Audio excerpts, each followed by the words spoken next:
Okay, so your second track meet was located in Baytown. What is your experience compared to your first? What experience have you? What? You do that. Your second track meet is located in Baytown. What was your experience compared to your meet? To your first meet.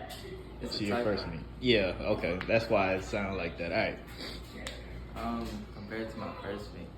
So my second track meet, I had higher expectations considering my first track meet was just a benchmark, and it was just to see where I was. And the second one, it was really more of me. How can I take all the things that I didn't do right in my first meet and try to improve on them in the second meet? And since in only both meets shared the 200 meters, the event that I ran, I did feel like I improved marginally in my 200-meter race. Okay. Well, that kind of goes into the second question. So the second question would be, do you feel like you improved from last week and why? I do feel like I improved. I feel like I improved because one, even though I was slightly quote unquote injured because of the 300 hurdles I did my most recent meet and then going into a 200-meter race, I still felt like I was able to put more force into the ground and have a better acceleration in my 200 meters and run a harder curve, allowing me to propel myself into the straightaway on the end of the 200 meters. Okay.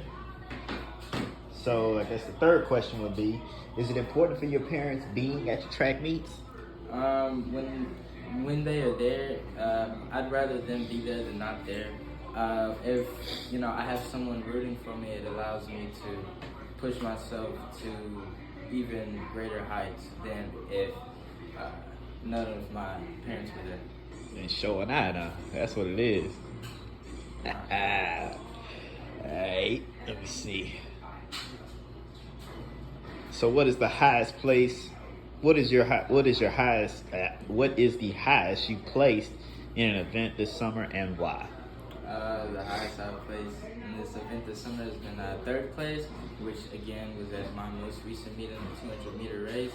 Although it was third in my heat overall, I probably wouldn't have placed third, but I placed third because just my determination and will.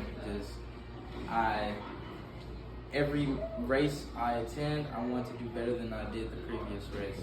Right. Do you feel that you understand why and how T-Lay Academy coaching or trying to develop you as an athlete? Also, why and why not? I do. Could you repeat the question again? Okay, so the question was, do you feel that you understand why and how T-Lay Sports Academy coaches are trying to develop you as an athlete? I would say I do understand how and why they're doing it. One, why, just, to allow you to have better skills and like leadership skills and work ethic, not only to make you a better athlete, but a better person in general. And the way they do that is by not only testing you physically, but also mentally. And like these assignments that we are assigned, it gives you tasks that must be completed by a certain deadline, which you will have many in the course of your life. Okay.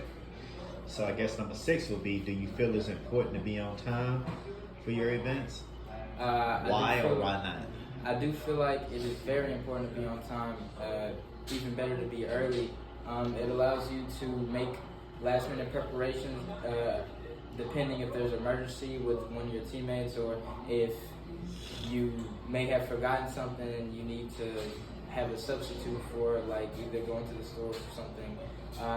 It also allows you to really like get extra stretches in, extra preparation time for you to run your maximum in your race or event.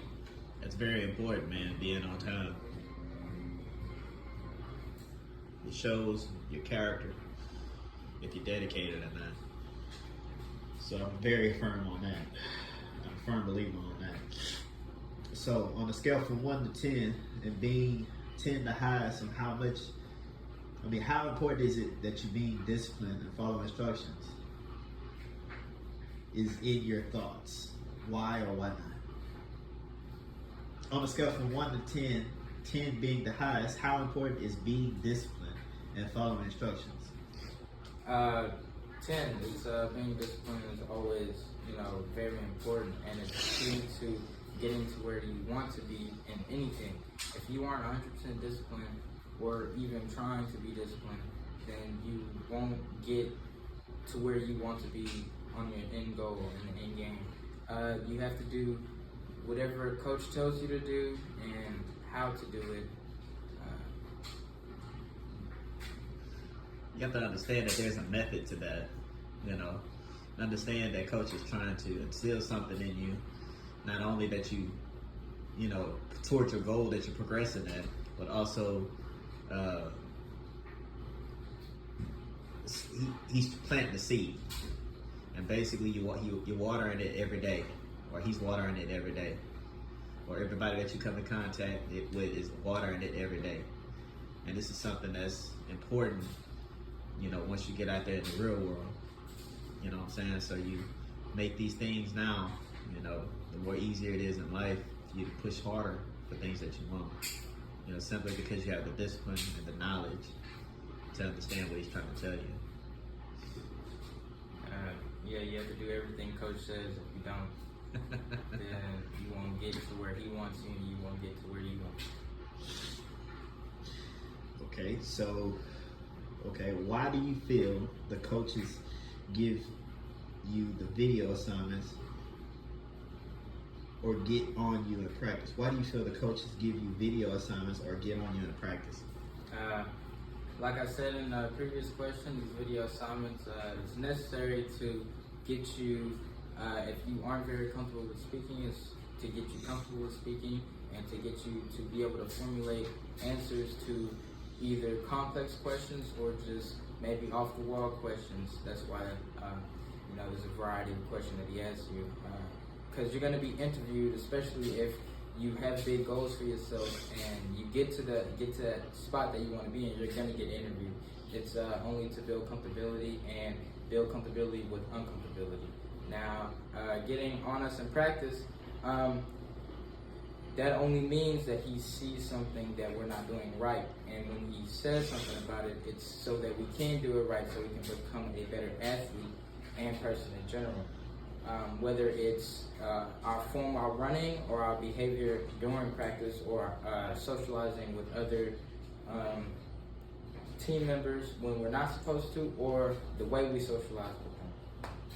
It's all to build character and to unlock your potential.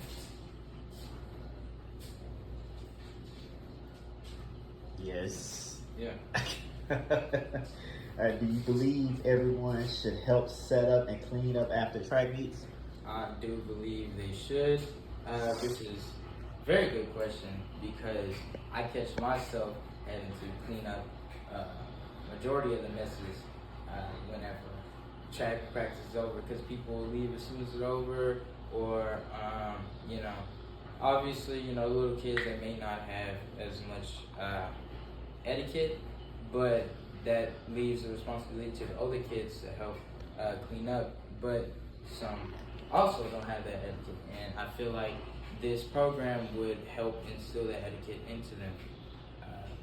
Plus, it's always a good thing to keep, whatever this college is letting us use. It's always good to keep it clean, so they'll be more encouraged to let us use it for the prolonged future.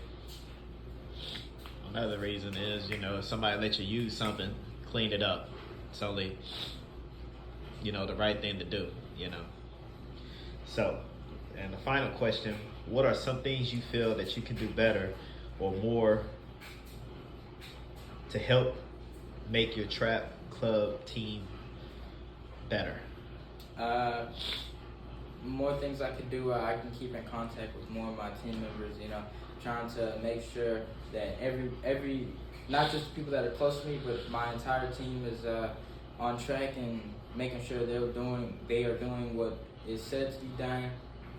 Motivating every single track member, making sure everyone is has a high morale and has determination for their goals. Self-motivated, coming to this track program. All right. Well, that concludes the interview.